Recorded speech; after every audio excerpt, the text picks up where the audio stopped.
안녕하십니까. 2년여에 가까운 코로나 상황에 코로나 백신 접종률이 70%를 넘어섰습니다. 이에 위드 코로나라고 불리우는 코로나 확산 이후에 대인 관계로서 사회가 변화될 것 같습니다.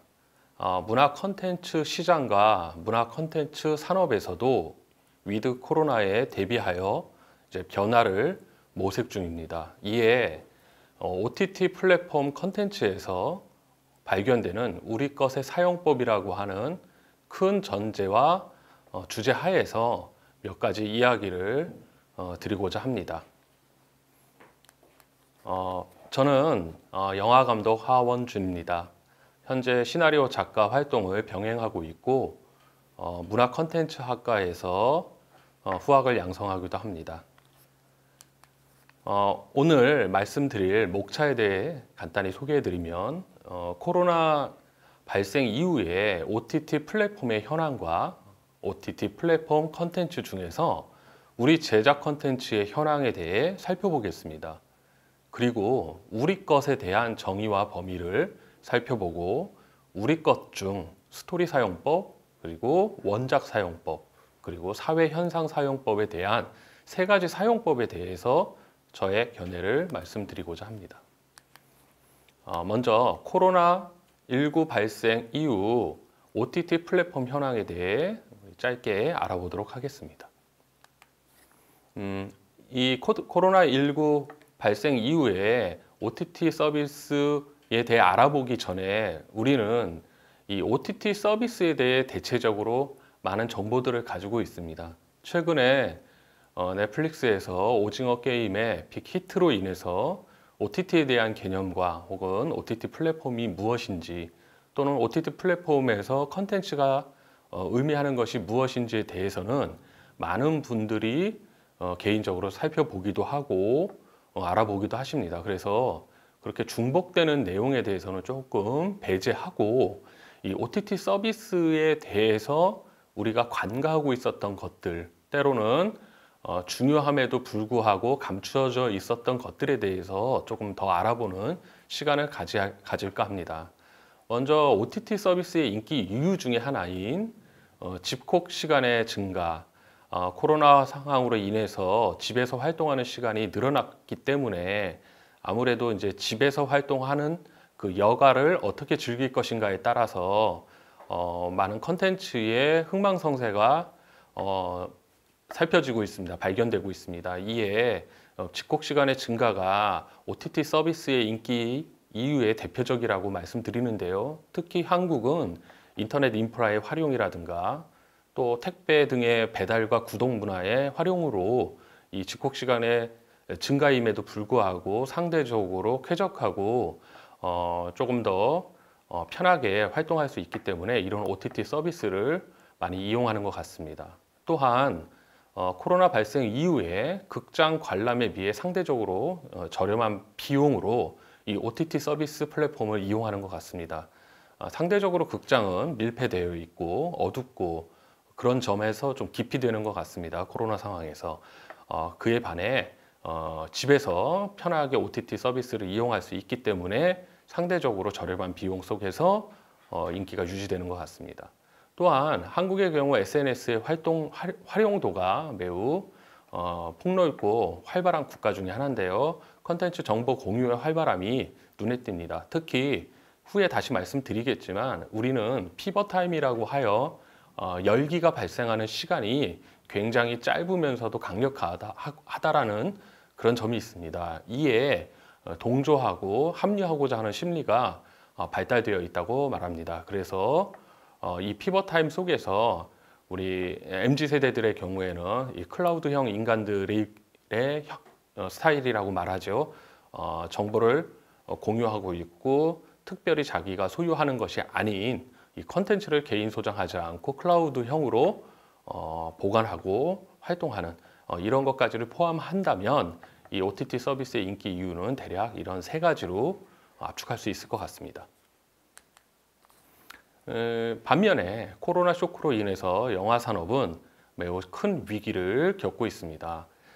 영화는 61% 정도의 감소 현황이 발생을 했는데요. 코로나 이후에 투자 비용도 87억 원에 그치는 정도로 138억 원의 차이를 두고 있습니다. 과거에 225억 원의 투자가 이루어졌다면 2020년에는 138억 원 적은 87억 원에 그치고 있는 것으로 보아 영화 시장의 위기는 계속될 것으로 보여집니다. 특히 많은 대기업 영화 배급사들이 시장을 축소하고 산업을 축소하는 경향이 보이고 있습니다. 코로나 이전과 이후에 국내 OTT 서비스 유료 이용률의 변화를 살펴보면 토종 OTT의 경우에는 2018년 22%의 이용률에서 지난해 23%로 거의 정체 상태입니다. 반면 해외 OTT 플랫폼의 경우에는 12%에서 32%로 20%나 확대되어 가고 있습니다. 이에 2021년 이후에 재조사를 할 경우에는 아마 20% 이상 더 확대될 가능성이 있다고 판단됩니다. 코로나19 이후에 국내 OTT 서비스 항목별 만족도를 보면 컨텐츠, 사용성, 요금, 전반적인 만족도를 살펴볼 때 해외의 OTT의 만족도가 굉장히 높은 것으로 나타나고 있습니다. 특히 이 넷플릭스의 만족도 형성이 눈에 띄는데요. 그 이유는 다른 OTT 서비스에 비해서 아이디 공유 비율이 높고요. 저렴한 비용, 약 3,600원 정도, 3,700원 정도의 비용으로서 우리가 서비스를 한 달 동안 이용할 수 있다라고 하는 것에 큰 만족도가 형성되고 있습니다. 오른쪽의 그림은 넷플릭스의 주요 신작의 출시에 따른 사용자 수 변화 추이를 지켜본 것인데요. 승리호까지 우리가 이제 자료를 살펴볼 수가 있습니다. 이 오징어 게임의 그 출시 이후 급상승한 사용자 이용 변화 추이는 아직 그 기록이 없는데요. 아마 그 기록이 우리가 살펴볼 수 있다면 급상승하여서 지금까지 승리호까지의 상승에 비해 아주 가파르고 급진적으로 올라가는 경향을 볼 수 있을 것으로 판단됩니다. 그만큼 신작의 강력한 출시가 이 넷플릭스의 사용자 수 증가에 큰 영향을 주고 있음을 알 수가 있습니다. 특히 그 넷플릭스의 경우는 오징어 게임 출시 전에 하향세였던 주가가 오징어 게임 출시 이후 큰 폭으로 상승하는 그런 양상이 있습니다. 그래서 그 오징어 게임의 열풍에 이러한 기업 가치의 상승도 큰 몫을 차지하고 있다고 봅니다. 디즈니의 경우 이제 조만간 2021년 11월 21일에 이제 공식 런칭이 예정되어 있습니다. 한국에서. 디즈니의 경우는 넷플릭스의 대항마로서 한국 시장을 매우 중요시하는 것 같습니다. 그래서 7,500편 이상의 TV 시리즈와 500편 이상의 영화, 그리고 디즈니 오리지널 작품들을 제공 예정이며 현재 출시 예정인 드라마를 2편 정도 촬영한 것으로 알고 있습니다. 또한 마블 스튜디오와 스타워즈, 우리 디즈니 플러스 오리지널 등을 이용해서 많은 컨텐츠를 확보했기 때문에 안정적인 출발이 예상되고 있습니다.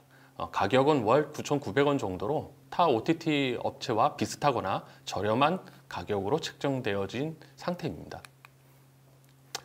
이렇게 OTT 업체들의 글로벌 OTT 업체들의 변화가 매우 숨가쁘게 이루어지고 있는데, 그렇다면 이러한 OTT 플랫폼 컨텐츠 중에서 우리 제작 컨텐츠의 현황을 조금 살펴보도록 하겠습니다. 먼저 그 오른쪽 그림을 보시면 K 컨텐츠라고 불리우는 우리 컨텐츠의 투자를 늘리는 OTT 그 국내외 플랫폼 회사들이 지금 소개되고 있습니다. 특히 넷플릭스의 그 5,500억 투자 이에 따른 오징어 게임의 빅히트로 웨이브, SK 기반이죠. 웨이브의 경우 조금 지금 매우 경계하면서 지금 투자를 많이 늘리려고 하고 있습니다. 그래서 웨이브의 경우에는 제가 이제 좀 조사를 해본 결과 사업을 재편하여서 기존에 기획하려고 했던 작품들, 기획 중이던 작품 중에 자체 판단에 경쟁력이 좀 부족하다고 판단되는 작품들은 투자를 중지하고 새로운 작품을 투자하는 그러한 좀 과감한 투자 방법을 선택한 것 같습니다. 또한 티빙의 경우에도 티빙은 보통 우리가 이제 CJ 계열의 OTT 플랫폼이라고 할 수 있죠. 티빙의 경우에도 미국 시장에 직접적 진출을 꿈꾸고 있습니다. 특히 CJ에서는 우리가 이제 그 만두 같은 경우가 매우 미국 시장에서 활발하게 팔리고 있는 식품인데요. 이에 계열사 중에 하나인 티빙을 통해 문화상품까지 미국에 직수출할 수 있는 방법이 무엇인지 찾아보는 경향이 있습니다. 그래서 지금은 넷플릭스 부분에서 꽤 오랫동안 함께 협력을 했던 제작사, 그리고 넷플릭스에서 투자를 받아서 제작에 임했던 제작사들이 지금 티빙을 비롯해서 웨이브라든가 그리고 쿠팡이라든가 이런 회사들로 조금 사업의 방향을 넓혀가고 있습니다. 아마도 넷플릭스를 통해 성공하게 되면 회사의 주가도 올라갈 것이고 인지도도 올라가면서 다른 OTT 플랫폼에서 조금 더 조건이 좋은 방식으로 계약을 하거나 협력을 하기 때문에 이렇게 옮겨가는 것 같습니다. 따라서 우리가 많이 알고 있는 스튜디오 드래곤이라든가 얼마 전 갯마을 차차차를 만드는 회사라든가 제이 컨트리이트라고 하는 회사들도 그런 DP라는 회사를 작품을 만들었는데요. 지금 새로운 플랫폼을 좀 찾고 있는 것 같습니다. 그리고 특히 눈에 띄는 것은 컨텐츠 웨이브 A스토리와 함께 그 업무 협력 체결을 했다는 것인데요. 오징어 게임의 대성공 이후에 사업 전반에 대한 재검토를 실시해서 웨이브와 A스토리는 OTT 컨텐츠 육성 및 활성화 공동 투자를 위한 업무 협약을 체결한 상태입니다. K OTT 컨텐츠 생태계를 조금 더 강화하고 생존력을 좀 강화시키려고 하는 것 같습니다. 아마 내년 정도에는 이에 걸맞는 결과물이 있지 않을까라는 생각을 해보게 됩니다. 반면에 티빙의 경우에는 글로벌 OTT로 도전을 선언한 상태입니다. 그래서 우리가 지금 P2C 서비스 방식이라 그래서 제조사가 직접 판매를 하는 방식, 미국에 진출해서 티빙의 컨텐츠를 직접적으로 판매하는 방식을 선택하여 이 CJ 컨텐츠들을 미국 시장에 조금 더 소개하려고 하는 그런 계획이 있습니다. 티빙과 웨이브의 그 글로벌 컨텐츠 시장을 두고 경쟁하는 게 좀 눈여겨볼 필요가 있을 것 같습니다. 문제는 코로나19 이후에 OTT 플랫폼과 OTT 컨텐츠 사이의 논쟁입니다. 현재 오징어 게임의 그 선풍적 인기 이유를 좀 살펴보면요. 오징어 게임의 선풍적 인기 이후 플랫폼과 컨텐츠 중 어떤 것이 우선하느냐라고 하는 이 논쟁이 좀 시작되었습니다. 분명히 플랫폼은 넷플릭스라고 하는 미국의 플랫폼이고요. 컨텐츠는 물론 한국에서 제작되었지만 이미 IP가 미국 소유로 되어진 상태지요. 그런 상태에서 우리는 지금 컨텐츠에 초점을 맞춰서 그 오징어 게임을 분석하거나 지금 해외 인기에 대해서 이유를 찾아보고 있습니다. 이런 가운데 한국 제작사의 소유 컨텐츠에 투자를 하는 비율도 늘어나고 그리고 회사들도 조금 더 그 제작비에 숨통이 트이는 건 사실입니다. 하지만 지적재산권이 이 플랫폼 회사로 넘어가는 것에 우리가 그것을 경계하지 않으면 안 될 것 같습니다. 그리고 제작비가 약 110%에서 120%만 지급되고 최대 이익률이 6% 이내로 결정되는 상황이라 제작사가 굉장히 그 야심만만한 프로젝트를 만든다고 하더라도 이익을 최대화시킬 수 없다라는 한계도 있는 건 사실입니다. 이래서 우리가 넷플릭스의 영향력이 증가되어서 자칫하면 국내 제작사가 넷플릭스의 하청업체로 전락하는 건 아닌가 하는 지점에 대해 우리가 경고하시는 분들도 있고 그 지점에 대해서 논의할 필요가 있다고 봅니다. 따라서 우리의 컨텐츠가 지적 재산권상 미국의 소유가 된다라는 것에 대해 우리가 어떤 대비책이 있지 않으면 전통을 이용한 소재 개발이라든가 우리 것을 이용한 소재 개발에 있어서도 역시 똑같은 현상이 발생하지 않을까라는 지점을 또 한번 얘기해 볼 수밖에 없습니다. 우리 것에 대한 정의와 범위에 대해서 좀 살펴보도록 하겠습니다. 먼저 우리 것에 대해서 살펴보기 전에 이 전통과 우리 것에 대해서 좀 엄밀한 구분을 제 나름대로 해봤습니다.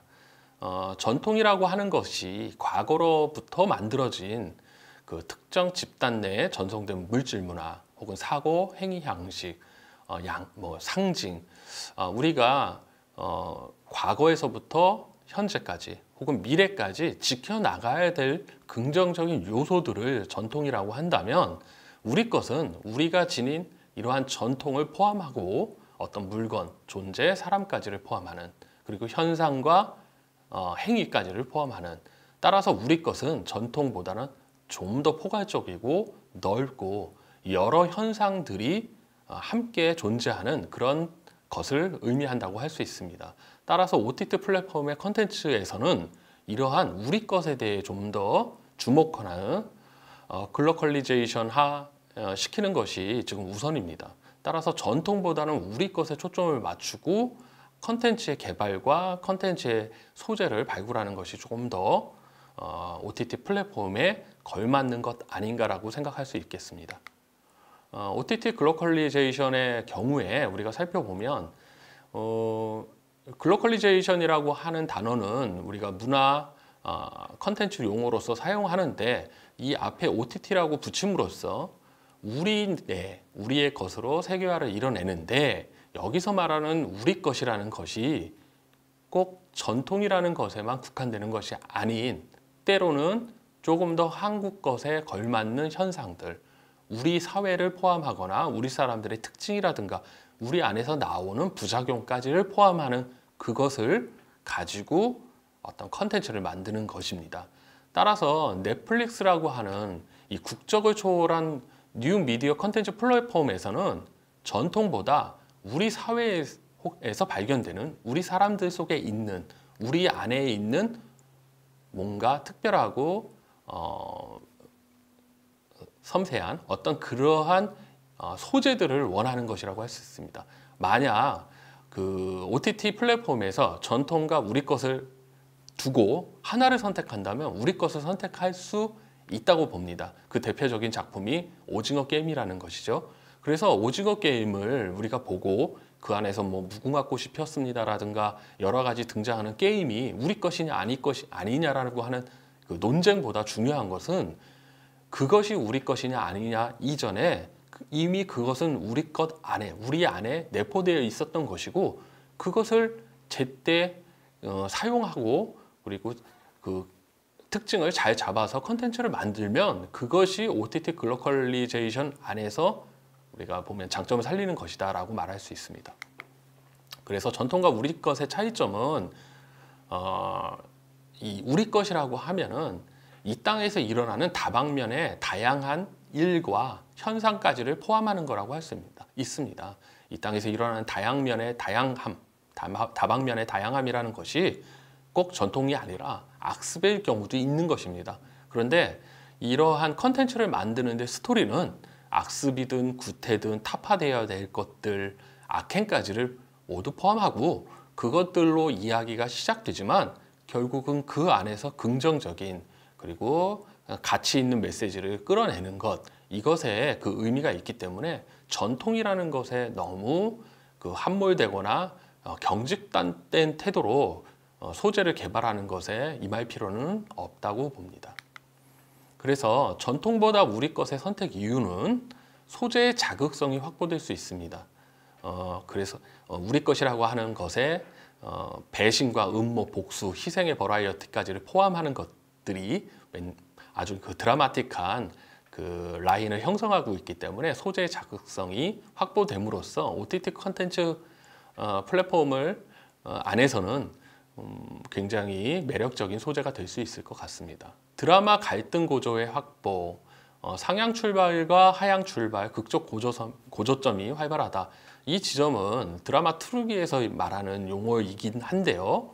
이 상향 출발과 하향 출발을 보면 우리가 처음에 비극적 현상에서 출발해서 해피엔딩으로 끝난다거나, 처음에 굉장히 다른 사람들을 무시하면서 뭔가 자기 중심적인 그런 어떤 졸부를 보여주다가 마지막에는 그가 뭔가 새로운 깨달음을 앓고 새로운 사람으로 끝난다거나 하는 상향 출발과 하향 출발, 뭐 상향 결말, 하향 결말, 이런 이야기를 함으로써 하는 것은 결국은 드라마 안의 갈등의 고저, 높고 낮음이 굉장히 롤러코스팅 돼야 되는 거기 때문에 이런 지점이 전통보다 우리 것의 선택을 하는 이유라고 할 수 있습니다.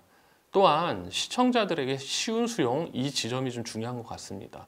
우리가 TMI라고 하는 그 굉장히 정보에 대해 많이 알고 컨텐츠를 접하는 게 아니라 컨텐츠 경험 후에 그것들에 대해 재미를 느끼고 그 다음에 비하인드 스토리를 찾아보는 이러한 경우로서 우리 것이 조금 더 전통보다는 우선된다고 할 수 있습니다.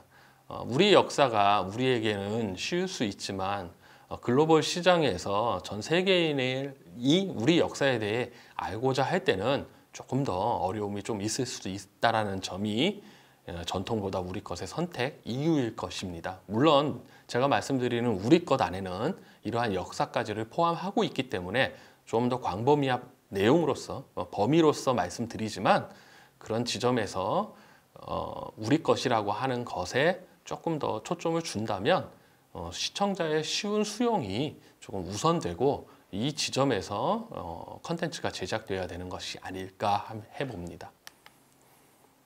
우리 것 중에 스토리 사용법에 대해 좀 알아보면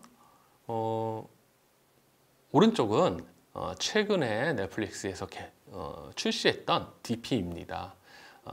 굉장히 인기를 많이 얻은 것으로 알고 있고요. 그리고 왼쪽은 영화 극장에서 개봉한 자산어보입니다. 이준익 감독님의 자산어보입니다.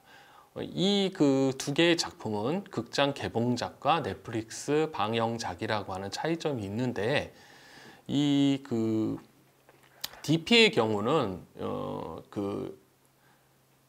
그 방영 이후에 제 컨텐츠의 주가가 많이 상승했습니다.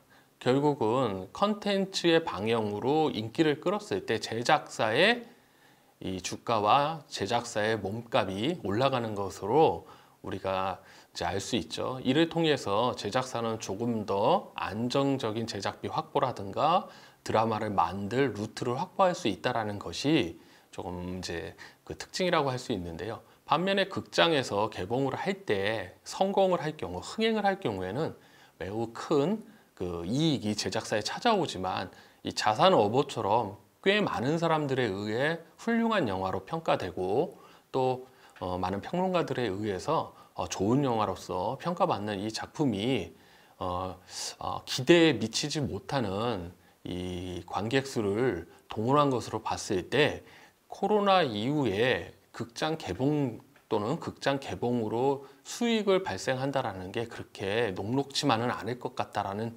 지점에서 이 넷플릭스 방영작 DP가 오히려 더 좀 앞으로 다가오는 시장의 그런 행보가 아닐까라고 해서 한번 두 개를 비교해 봤습니다.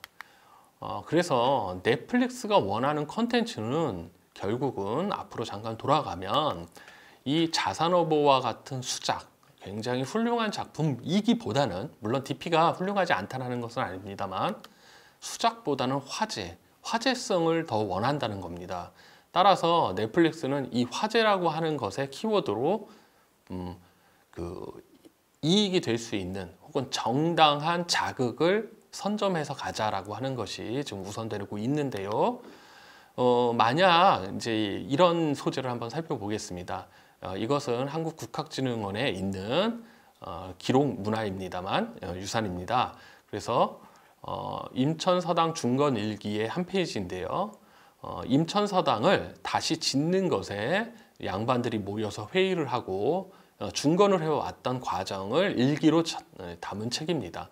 그런데 이 책 안에는 조선 후기에 산송 사건, 그래서 묘자리 때문에 갈등이 일어나는 두 가문의 이야기가 있습니다. 그 대표적인 게 빨간색 점선 안에 있는 제목인데요.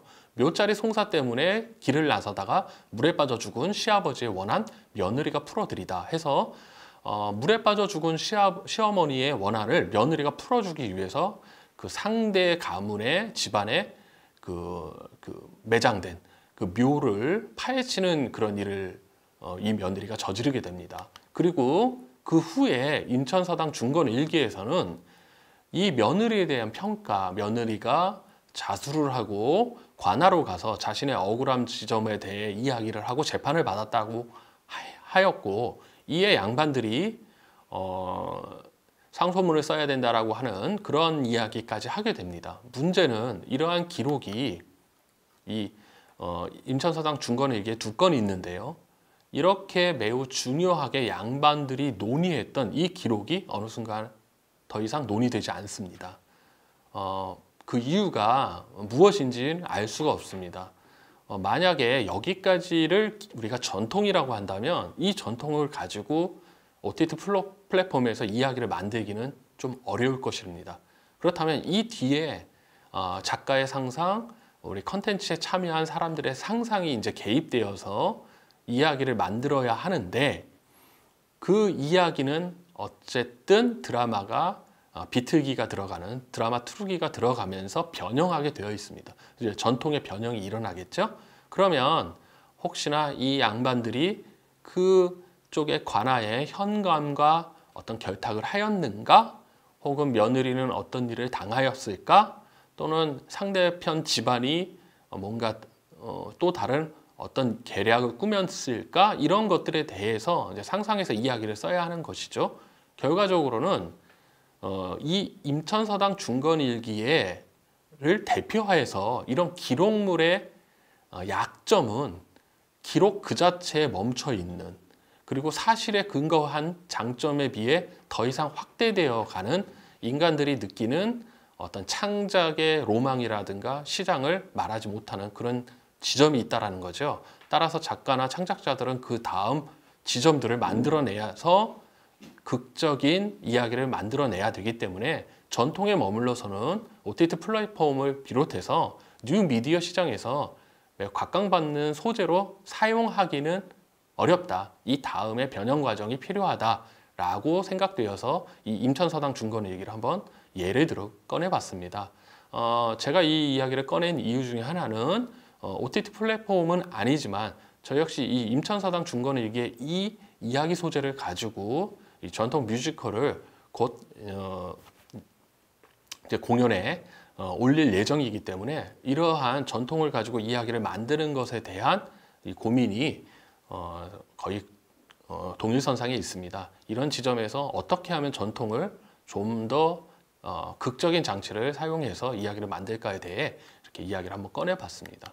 그래서 이 OTT 플랫폼의 글로컬리제이션 컨텐츠를 만들기 위해서는 저는 좀 과감하게 전통을 활용하되, 전통을 우리가 이해하고 활용하되 우리 것이라는 개념으로서 좀 확대하여 소재 발전을 이뤄내야 될 것 같습니다.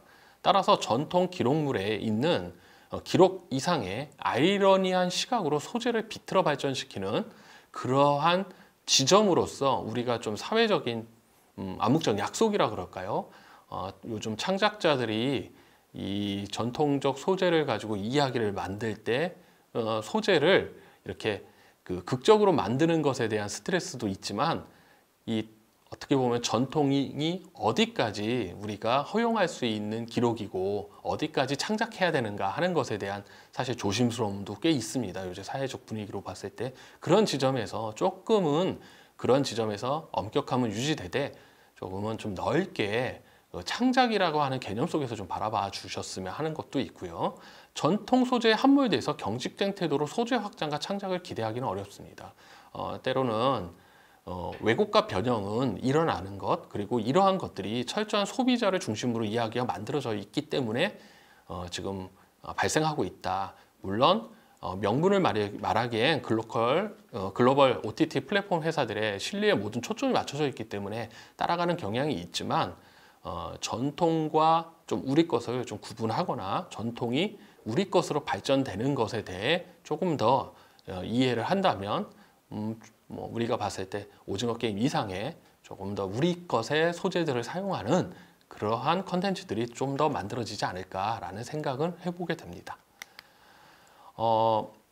제가 이 지점에서 조금 살펴보니까 우리 매스컴들이요, 이 오징어 게임이 큰 성공을 거둔 뒤에 기사화되어서 일반화하여서 말하는 이런 우리 컨텐츠의 특징을 좀 알아봤습니다. 그랬더니 오징어 게임은 한국 현실을 컨텐츠 소재로 적극 활용했다. 그래서 뭐 우리의 어떤 자본주의 사회라든가 우리가 조금 더 이 돈에 집착하는 모습이라든가 그리고 부에 편중되어 있다라든가 뭐 이런 것이 한국 현실을 컨텐츠 소재로 적극 활용했다 이렇게 이야기하더라고요. 뭐 갯마을 차차차의 경우는 정의라든가 공동체 판타지를 부각했다 이렇게 얘기가 나오고 있습니다. 기사들을 보면 DP의 경우에는 인물 심리 묘사에 집중했다 뭐 이렇게 이야기하는데요. 이것들이 틀리지 않습니다. 맞습니다. 그런데 제가 궁금해하는 것은 정말 이렇게까지만 얘기할 수 있을까? 이것으로만 될까? 컨텐츠 그 넷플릭스 컨텐츠를 바라보는 세계인들이 한국 현실에 대해 정말 이렇게 볼까? 공동체 판타지만을 볼까? 뭐 꼭 이것만을 볼까? 이렇게 생각해보면 조금은 너무 협소하게 생각을 해나가는 것 아닌가. 물론 지금 무엇이 답이라고 얘기하기가 컨텐츠 분석에서는 굉장히 어렵고 하나의 그 이유만이 있다고 생각되지는 않습니다만 너무나 매스컴에서 이러한 이야기들을 일반화시키는 경향이 좀 있는 것 같습니다. 저와 같이 시장에서 좀 그 활동하에 보면은 물론 이런 것도 이해되지만 정말 정답은 잘 모르겠다 아닐까 싶습니다. 그런 지점에서 이 기사들을 살펴보면 뭐 이렇더라고요. 한국적 정서인 정은 다른 말로 말하면 연대이고 그 연대는 팬데믹과 뭐 이런 식으로 써져 있습니다. 즉 한국 콘텐츠의 영향력이 더 커졌기 때문이다. 뭐 오징어 게임은 무궁화 꽃을 피웠습니다. 줄다리기 같은 우리 게임을 했기 때문에 이 다양한 게임이 흥미롭게 다가왔다. 세계적으로 인정받는 영화 기생충처럼 사회 구조와 메시지를 절묘하게 반영했다. 뭐 이런 것들 근데 저는 막연하다고 봅니다. 이런 것들이 답일까? 이런 생각을 해보는 겁니다. 그런 지점에서 오히려 저는 조금 더 다른 각도로 보는 겁니다. 물론 앞에 있는 것이 답이 아니라는 부정적으로 말씀드리는 게 아니라 답이 충분히 되겠지만 그러한 일반화 속에서 우리가 좀 특별한 어떤 이유를 찾아보면 먼저 우리 드라마가 갈등 고조선이 매우 현란합니다. 그래서 하강과 상승, 이 터닝 포인트가 매우 극명함을 발견할 수가 있습니다. 지금 보이시는 이 도표는 보통 삼막 구조 형태에서 이 갈등 고조의 형성에 대해 말하고 있는 그래프인데요. 보통 우리가 1막, 2막, 3막으로 막을 나눴을 때 이 삼막 구조 형태는 1대 2대 1의 비율로 이루어진다고 하고 거기에는 이 4개의 극적 전환점이 있습니다. 그래서 빨간색 점과 이 파란색 점이라고 할까요? 이 지점들이 이 극적 전환이 일어나는 것인데 보통 이 클라이맥스에서 극적 전환이 더 훨씬 심하죠. 그런데 우리의 넷플릭스를 비롯한 OTT 플랫폼 컨텐츠에서 한국의 그 드라마 컨텐츠들은 120분은 이 삼막구조 120분을 60분 이내로 압축하고 오징어 게임도 그 60분 이내로 압축하는 9부작이죠. 그건 50분대에 형성이 되는데 이렇게 결국 터닝 포인트를 50분 그 60분대 이내로 해놓고 압축을 하니 훨씬 더 드라마틱 그 텐션이 위아래로 올라갔다 떨어졌다 하는 것이 매우 심하죠. 그러면서 거기에 긴장과 서스펜스를 느끼게 되니까 이런 지점에서 한국의 컨텐츠들이 조금 더 해외 컨텐츠보다는 이런 지점이 조금 능수능란한 그런 모습들을 가지고 있는 것으로 지금 판단되고 있습니다. 그리고 오징어 게임의 이 제작사 대표이신 김지현 대표께서도 뭐 이런 이야기를 했습니다. 괴작 아니면 히트작이 될 것 같다. 오징어 게임이 중간은 없을 것 같다. 뭐 아니면 도다 이런 이야기를 했는데요. 이게 한국의 컨텐츠의 특징이기도 합니다. 우리 컨텐츠는 매우 극명한 걸 즐기고 모 아니면 도의 방식으로 표현 방식들도 매우 극대화되어 있고 극단적인 방식을 선택하기도 합니다. 따라서 이 김지현 대표께서 2009년도에 10억이라고 하는 7개 서바이벌 게임을 하는 영화를 만들었는데요. 그 당시에는 조금 주목을 덜 받았죠. 그런데 이런 영화들을 만들어 가면서 이런 어떤 거기에서 흥행의 요소라든가 어떤 약속, 어떻게 해야 되는 전략들을 훨씬 많이 이해하신 것 같습니다. 그러면서 모험심이 강한 작품을 만들었는데 한국의 이 드라마 컨텐츠들의 모험심은 일반적으로 많은 나라의 그 작품들보다는 좀 크다고 볼 수 있습니다. 우리는 한국 사람들의 특징이겠죠. 열정을 갖고 뭐 하나에 뛰어들 때 거의 많은 것을 쏟아내는 것. 그래서 이런 지점도 오징어 게임의 성공 이유 중에 하나가 아닐까 생각해 봅니다. 그 오징어 게임의 경우 해외 시청자가 본 한국 드라마의 특징은 이제 노란색 표와 같습니다. 한국 드라마는 다 쏟아낸다. 작가들은 스토리의 매력을 상승시키기 위해 필요한 요소들을 절대 아끼지 않는다. 중간의 텐션에 머무르지 않는다. 이런 것들을 이야기하더라고요. 저도 충분히 동감하고 있고요. 외국 시청자가 볼 때는 한국 드라마는 매우 버라이어티하고 이 놀이동산의 롤러코스터 같은 느낌을 받을 것이라고 보여집니다. 따라서 우리 이 한국인이 가지고 있는 열정을 드라마에 쏟는 그 에너지의 크기가 외국 시청자들이 볼 때는 훨씬 더 크고 강력해 보이나 봅니다. 그런데 저는 여기에는 조금 우리가 시비가 교차하는 것 같은데요. 우리의 스토리의 창작자가 삶의 사활을 걸고 있을 뿐 스토리의 원리에 충실한 건 아니라고 봅니다.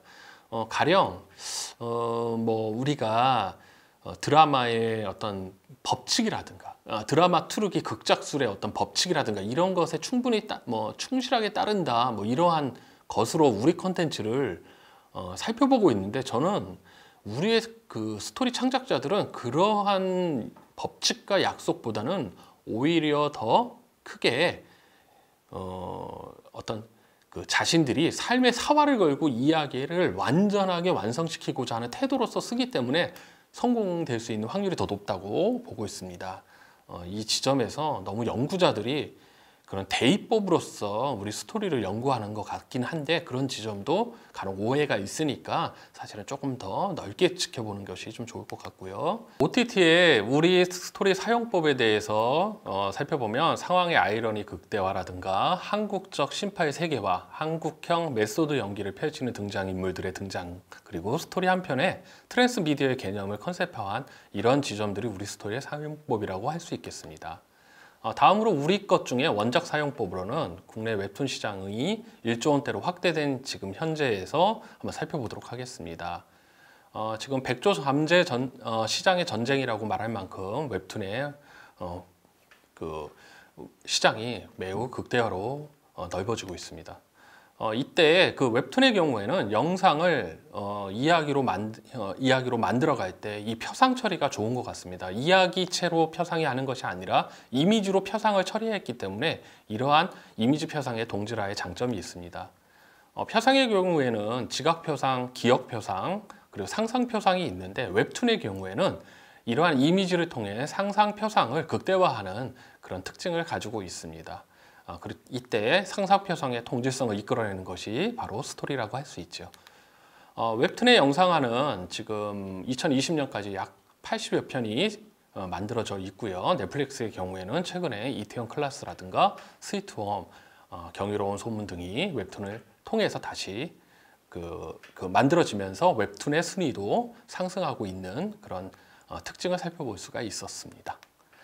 K-웹툰이라고 말하는 웹툰의 성공 비결은 이제 등당 방식의 변화라든가 소재의 다양성이 확보되어 영상화로 인해서 화제 지속성이 가능하고 작가 처우가 비교적 개선이 되었고요. 매주 올 컬러 웹툰의 업데이트가 전 세계에서 거의 유일하게 가능하기 때문에 이러한 성공 비결로 눈에 띄는 성과를 내고 있습니다. 이 그림은 이제 그 모 대학교의 웹툰 만화학과의 입시생들이 시험을 보는 실기 사진인데요. 어마어마하죠. 그만큼 우리 웹툰에 대해 공부를 통해서 작가로 활동하겠다 혹은 공부를 해보겠다고 하는 인원이 우리 젊은 세대에게 많이 확대되고 있고 큰 폭으로 늘어나고 있음을 우리가 알 수 있습니다. 다음으로 우리 것 중에 사회현상 사용법입니다. 중요한 건 먼저 한국형 피벗타임입니다. 우리는 이 피벗타임을 보통 가열 상태라고 말하는데요. 우리 한국의 사람들은 매우 삶에서 뜨거운 순간, 그 순간이 매우 빠르고 빠르게 가열되는 특징이 있습니다. 그리고 그 가열이 또 빠르게 식지요. 따라서 어떤 공통의 여론이 형성되면 극단적으로 빠져듭니다. 따라서 유행의 리트머스로 이 한국형 피벗타임이 이 세계 OTT 플랫폼에서 사용됩니다. 일종의 리트머스로서 시험이 될 수 있는 것이죠. 그리고 오징어 게임 발생 직후 우리가 피벗타임의 발생 전, 즉 열기가 형성되기 전에 국내의 그 여론은 그렇게 꼭 뜨겁지만은 않았습니다. 다음과 같이. 그러나 피벗타임이 발생하는 이후에는 제어할 수 없는 인기가 형성이 되죠. 9월 17일 오징어 게임 첫 방영 34일 후에 우리는 오징어 게임이 4위로 내려갑니다. 그에 반해 일본은 그 당시에 이제 1위로 올라가 있는 상태죠. 그만큼 우리는 빠르게 집중하고 빠르게 흩어지는 그 컨텐츠에 대해 소비 양식이 좀 특별합니다.